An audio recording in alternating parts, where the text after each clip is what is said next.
బ్రహ్మాండంగా ఉంది. ఏముంది దీంట్లో రేట్లు ఉండవు వడ్డకి, ధాన్యం కొనేవాడు ఉండడా? ఎందుకు ఇది? కూటమి ప్రభుత్వం సూపర్ 6 హామీలు ఇచ్చారు. తినో వచ్చాడు ఎయ్యి అంటే అది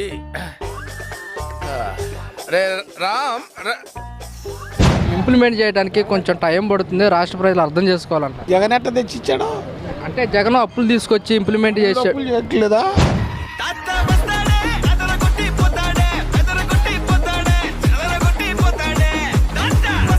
జగన్మోహన్ రెడ్డి రాష్ట్ర ఖజానా మొత్తం ఖాళీ చేశాడు, ఆర్థికంగా కొంచెం పుంజుకోగలనే పథకాలు ఇస్తామంటున్నారు.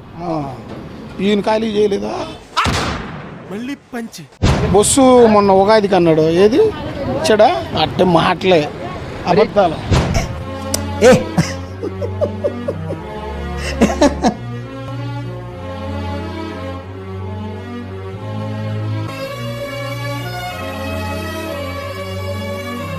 జగన్మోహన్ రెడ్డి ప్రెస్ మీట్ పెట్టినప్పుడల్లా కూటమి ప్రభుత్వం మీద బాగా వ్యతిరేకత వచ్చేసింది. ఈసారి వైసీపీ అధికారంలోకి వస్తుందని చెప్తుంది. వచ్చింది వైసీపీ ఖచ్చితంగా వచ్చింది దెబ్బ.